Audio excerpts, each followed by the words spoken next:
Begitu Anda cepat selesaikan pekerjaan, kasih kerjaan itu ke bos, diverifikasi benar, Anda harus langsung bilang, oke bos, ini kan sudah selesai. Nah, kira-kira apa yang bisa saya bantu lagi? Nah, itu komunikasi guys. Kalau Anda sampaikan itu, maka bos akan merasa, wah ini idaman nih orang ini ya. Ini calon pemimpin masa depan gitu kan.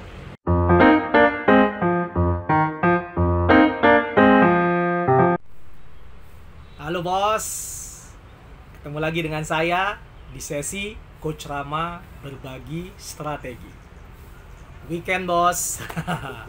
Weekend waktunya saya membahas bahasan yang ringan-ringan saja. Jadi kita weekend-weekend ini di taman, suasana santai. Saya mau bahas tema yang ringan-ringan saja yang berhubungan tentang strategi karir. Oke. Jadi strategi karir kali ini yang mau saya bahas itu adalah tentang 5 strategi bagaimana ngebikin atasan trust dengan kita. Oke. Jadi kadang kita orang nanya ini, ketika kita ingin dapat promosi, apa sih syarat utamanya? Nah kan gitu. Syarat utama promosi bos, suka atau nggak suka, itu adalah atasan yang trust dengan kita. Jadi kemampuan kita untuk bikin atasan itu trust, 100% percaya dengan kita, itu menjadi hal yang sangat krusial dalam strategi pengembangan karir kita ke depannya. Kan nggak mau kan 10-15 tahun lagi tetap di posisi yang sama sampai saat ini? Nah, caranya gimana? Nah, ikutin terus 5 strategi ngebikin atasan trust dengan kita. Kita mulai ya. Yang nomor 1, langsung to the point ya. Untuk bisa bikin atasan trust dengan kita, yang nomor 1 adalah kita harus ngikutin pola kerja dia. Itu yang paling penting. Jadi ketika kita ngikut dengan orang, jadi kapten kapalnya itu kan bukan kita bos. Kapten kapalnya itu adalah atasan kita. Kapal ini dipimpin atau dikaptenin oleh atasan kita. Kita ABK nih, anak buah kapal. Nah, ketika kita ingin menjadi anak buah kapal yang bisa dipercaya oleh atasan kita, maka kita harus belajar ngikutin pola dia.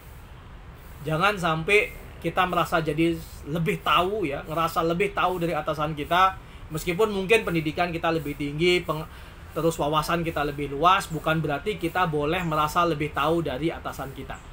Bagaimanapun juga, dia, ya mereka, bos kita itu adalah yang menentukan ritme kerja ketika kita masih berada di bawah komando dia. Jadi yang nomor 1 adalah ikutin pola dia. Nah, gimana caranya ngikutin pola? Strategi karir bos. Gimana cara kita ngikutin pola dia sehingga atasan itu bisa trust dengan kita? Yang nomor 1 yang paling penting adalah ikutin cara mereka berkomunikasi. Jadi kita harus cek nih, bos kita ini kalau ngomong itu seperti apa. Terus yang kedua, struktur risasi cara dia ngomong itu seperti apa. Karena cara orang ngomong itu berbeda-beda bos. Ada tipikal orang visual ya, yang kalau ngomong itu suka coba kamu bayangkan gitu kan. Nah, kalau orang seperti itu bos, maka kita nggak bisa ngomong dengan coba kamu rasakan. Nah, itu berbeda. Sehingga kita harus tahu dulu tipe komunikasi mereka apa gitu. Tipe komunikasi visual kita balas dengan tipe komunikasi visual. Jadi kalau bos kita ngomong nih, coba lu bayangkan deh. Ah, gitu. Nah, ketika kita ngomong sama dia, kita juga ngomong sama. Jadi bos, coba bos bayangkan. Nah, jadi pola komunikasinya sama. Terus yang kedua, apakah tipikalnya itu suka ngomong detail ya, runut proses demi proses, atau ngomongnya dari awal ke akhir atau dari akhir ke awal? Nah, itu coba dicek dulu bagaimana cara komunikasi dari atasan kita. Nah, runutannya adalah, guidance-nya adalah, sebagian besar kalau bos kita itu masih generasi X, itu pasti suka ngomongnya runut, pasti suka bahasnya proses. Oke? Sehingga kalau kita ingin ya dipercaya oleh bos kita dan mau ngikutin pola komunikasi mereka, kita sebagai generasi milenial nggak boleh tuh pakai cara kita. Kerja boleh pakai cara kita, tapi ngomongnya jangan pakai cara kita. Kecuali kita ngomong dengan generasi milenial juga. Kalau kita ngomong sama bos kita, atau kita ngomong dengan bos lain, ya, klien gitu, bos lain yang masih generasi X, maka yang kita lakukan adalah kita ikutin pola komunikasi mereka. Kalau mereka suka ngomong proses, ya kita ngomongnya proses. Jangan kita ngomong hasilnya seperti ini, tidak boleh. Kita harus ngomong prosesnya seperti ini, bos. Nah, kita harus jelasin bagaimana proses yang kita lakukan untuk mendapatkan hasil. Karena mindsetnya beda. Orang generasi X itu lebih suka melihat proses yang bagus dan hasilnya pasti bagus. Orang generasi milenial lebih suka yang penting hasilnya bagus, proses nomor 2 gitu kan. Nah, ini perbedaan yang luar biasa yang sering saya temuin dalam perusahaan. Sehingga banyak bos-bos yang pada akhirnya nggak percaya sama bawahannya. Sebenarnya bukan karena bawahannya nggak kompeten, tapi karena bawahannya nggak bisa cara komunikasi dengan bosnya. Sudah mulai menusuk hati. Oke bos, kita lanjut yang kedua, bagaimana cara ngikutin pola dari bos kita. Yang nomor 2 adalah ikutin cara kerjanya. Jadi setiap orang punya cara kerja yang berbeda-beda bos. Jadi ada bos yang lebih suka karyawannya itu datang on time, ya, pulang on time. Ada yang kayak gitu. Ada bos yang suka karyawannya datang on time, pulang yang lembur gitu. Ada bos yang suka karyawan datangnya lebih dulu, pulangnya on time. Ada juga bos yang suka karyawan datangnya lebih dulu, pulangnya lembur. Yang paling cilaka itu ya. Jadi pola kerja juga harus diikutin. Mulai dari waktu kerja bagaimana. Terus yang kedua, cara menyelesaikan pekerjaannya seperti apa. Apakah tipikalnya orang yang detail? Berarti kita harus menjadi orang yang detail. Apakah tipikal bos kita adalah orang yang selalu melihat the big picture? Maka kita harus jadi orang yang juga bisa melihat the big picture. Apakah tipikalnya orang yang selalu menginvestigasi? Maka kita akan jadi orang yang menginvestigasi. Oke? Apakah orang yang menggunakan logik? Maka kita harus menggunakan logik. Apakah orangnya suka matematika? Maka kita harus belajar matematika. Jadi kita ikutin cara kerja bos kita. Jadi bagaimana kita melihat cara kerja bos kita dan menduplikasi caranya, itu sangat menentukan apakah pada akhirnya bos kita trust dengan kita. Oke bos? Itu nomor 1. Kemudian strategi nomor 2, bagaimana membuat atasan itu trust dengan kita, itu adalah kita harus tahu yang dia mau. Nah loh, jadi bahasanya gue tahu yang lu mau gitu ya. Jadi kita harus menjadi bawahan atau tim ya, atau pasukan yang tahu apa yang bos mau. Bahkan atasan yang atau bawahan yang bagus ya, malah atasan ya. Bawahan yang bagus itu adalah bawahan yang hanya bosnya ngelihat aja dia sudah langsung tahu, oh bos gua maunya kayak gini. Nah, sebagai seorang bawahan kita harus belajar mengetahui apa yang atasan kita mau. Sehingga pada akhirnya atasan nggak perlu ngomong banyak, kita sudah bisa langsung tangkap, oh oke, itu yang bos gua mau. Oke? Nah, tahu yang dia mau. Nah, untuk bisa tahu yang dia mau, yang nomor 1 adalah kita harus tahu sifatnya dulu. Jadi nggak bisa kita tahu, pengen tahu bos kita tuh maunya kayak apa, tapi kita nggak tahu karakter dia kayak apa. Jadi kalau kita ingin tahu apa yang dia mau, kita harus pelajarin dulu sifat bos kita ini seperti apa dulu kan. Apakah dia tipikalnya introvert? Apakah dia tipikalnya adalah extrovert? Apakah tipikalnya adalah orang yang sukanya pendiam ya, atau orang yang sukanya banyak ngomong ya. Jadi sifat-sifatnya diketahui. Apakah dia orangnya yang meledak-ledak, ataukah tipikalnya orang yang sabar gitu kan? Ataukah orangnya tipikalnya suka menyerang atau mempres orang? Ataukah tipikalnya orang yang suka memberikan kelonggaran dan trust kepada karyawannya? Kita harus pelajarin sifat atau karakter dia dulu.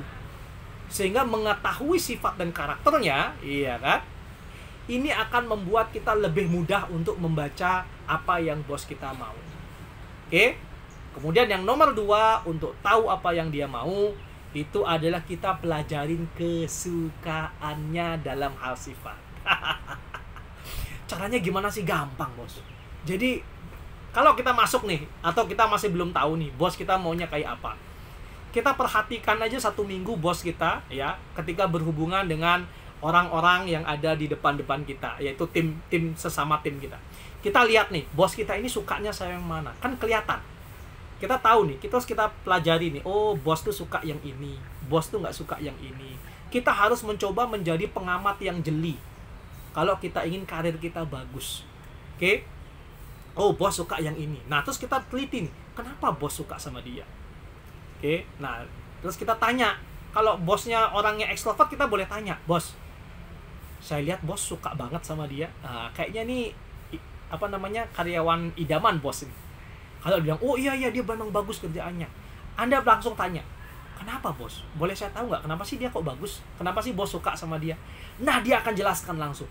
Nah ketika Anda ketemu bos yang ekstrovert dan dia jelaskan, itu catat langsung ya, jangan nulis ya, catat, masukkan di otak kita ya, masukkan alam bawah sadar kita, kemudian ingatkan diri kita untuk melakukan hal yang sama. Itu namanya mirroring.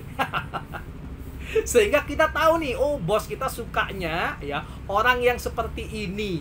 Oh bos kita nggak suka didebat, jadi jangan debat dia. Oh ternyata bos kita ini suka diberikan masukan, beri dia masukan. Oh bos kita ini orang yang nggak suka diberi masukan, jangan diberi masukan. Jadi beda-beda. Jadi kita harus tahu nih, kita harus tahu bos ini maunya apa, kesukaannya gimana. Sehingga kalau 2 hal ini kita tahu, kita pahami sifat dan karakter beliau, terus kita tahu kesukaannya dalam hal sifat, dia berhubungan dengan orang, dia sukanya tuh yang kayak gimana, maka pasti kita akan jadi adik atau anak idamannya. Strategi bos.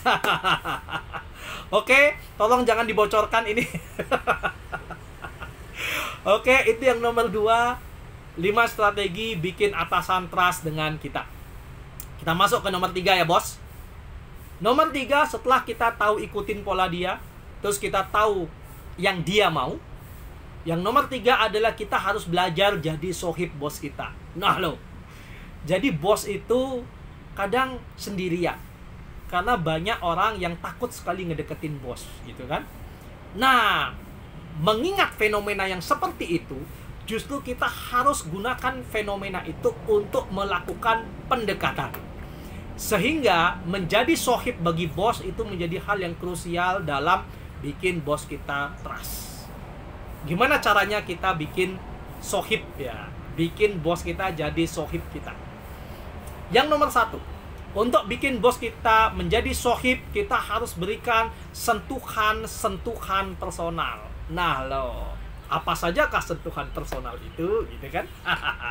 Sentuhan personal yang paling mudah itu adalah sering WhatsApp dia, tanya kabar, ucapan selamat ulang tahun kasih kado, ketahui ulang tahun istrinya, ketahui ulang tahun anaknya, kasih kado, main ke rumahnya, jam makan siang ajak bercanda, sering ngobrol gitu kan.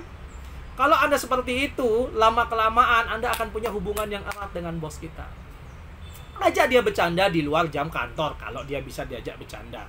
Tapi kalau tipikalnya memang serius, ajak dia ngobrol serius di luar jam kantor. Jadi kita harus memberikan sentuhan-sentuhan personal, sehingga pada akhirnya bos kita ngerasa, ini anak memang pingin deket ya sama saya. Nah, kalau itu sudah terjadi bos, cool. Oke.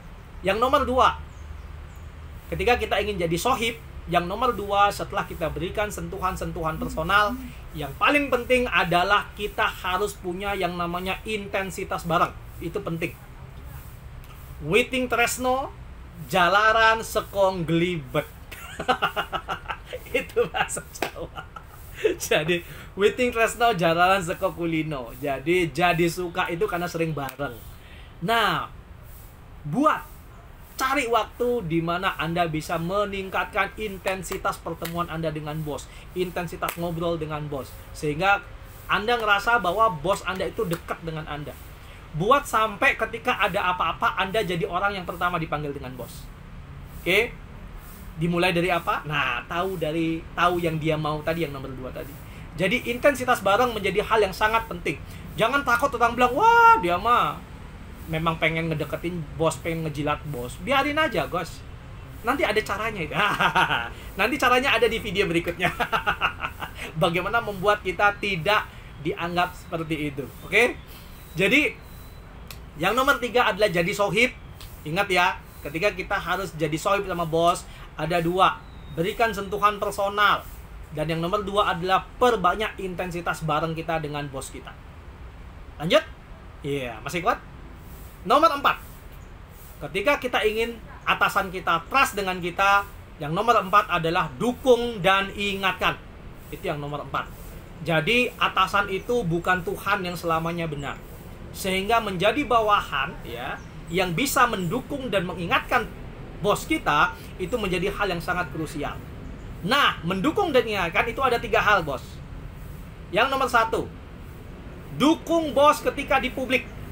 Jadi apapun yang bos katakan ketika di publik, ketika di forum meeting, Anda katakan benar. Bila perlu dukung, salah pun dukung. Jangan sampai kelihatan bahwa kita tidak pro dengan bos kita ketika di publik. Kadang bos kita juga melakukan kesalahan kok.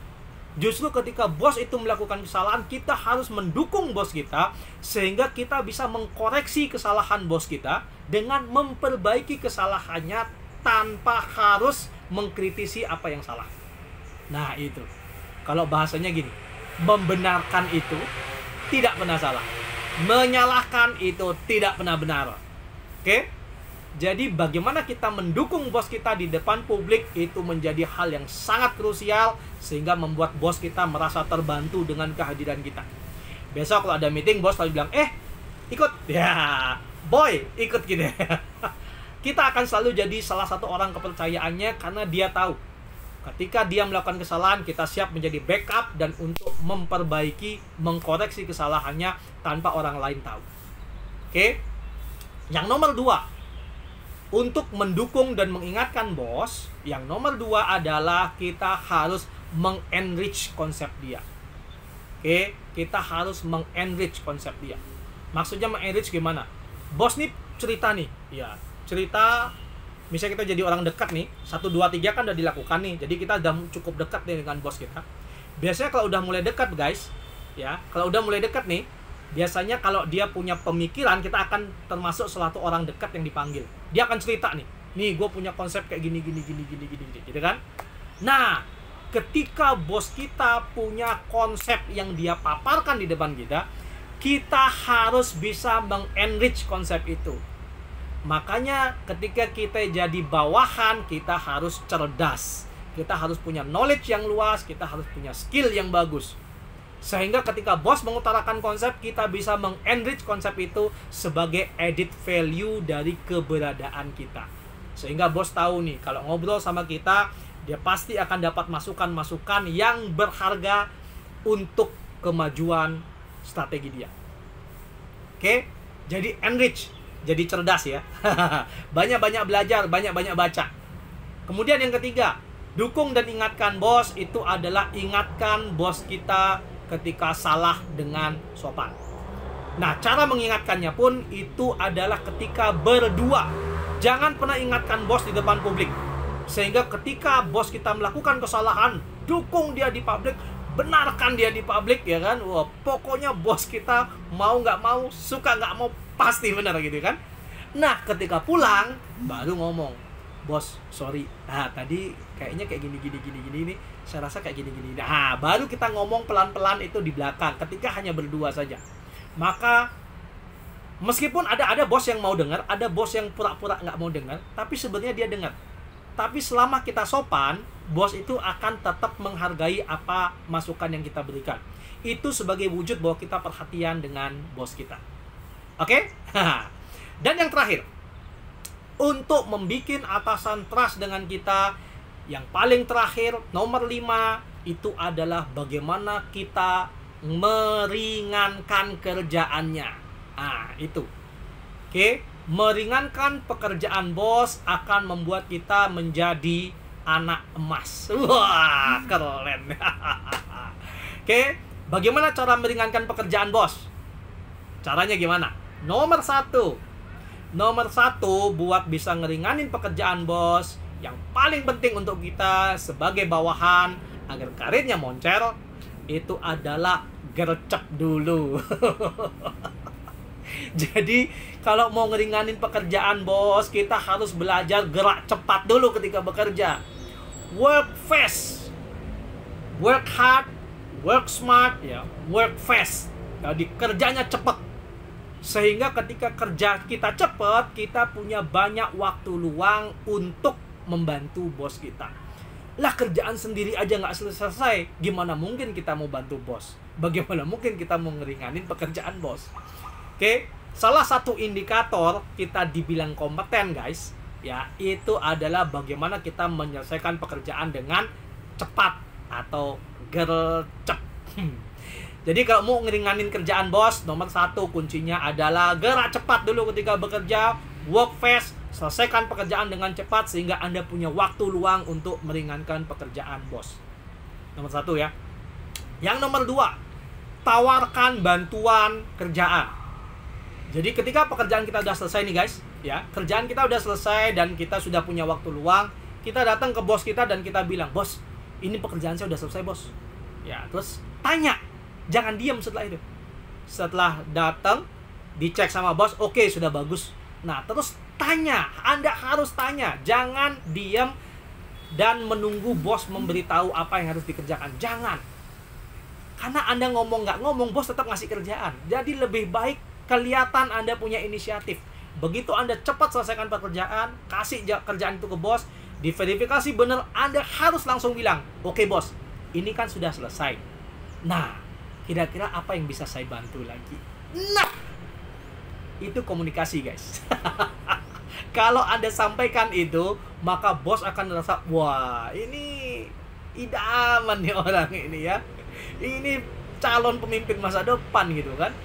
Karena bos gini ya, kita ngomong atau nggak ngomong, kalau kerjaan kita sudah beres, itu pasti dikasih yang lain. Bedanya adalah kita punya inisiatif untuk minta atau enggak gitu kan. Karena kalau kita punya inisiatif menawarkan bantuan, itu artinya adalah kita care dengan beliau. Tapi kalau begitu kerjaan selesai, kita nggak inisiatif, ya kerjaanmu udah selesai, terus oh ya bos makasih udah selesai, Anda balik, Anda akan tetap dikasih pekerjaan yang sama karena kerjaannya udah selesai kan. Tapi bedanya adalah Anda dianggap tidak punya inisiatif untuk membantu. Oke ya. Dan yang terakhir, yang nomor 3, untuk meringankan kerja bos, itu adalah tawarkan bantuan pribadi. Nah, ini kalau 1, 2, gercep udah, tawarkan bantuan pekerjaan udah, dan nomor 3 yang terakhir, kalau masih ada waktu luang, tawarkan bantuan pribadi. Nggak masalah. Jadi contoh yang paling gampang nih, bos lagi bingung cari kado buat anaknya mau ulang tahun, gitu kan? Anda tahu nih, terus Anda bilang, "Bos, anak umur berapa?" "Anak umur segini." Gimana kalau saya cariin aja?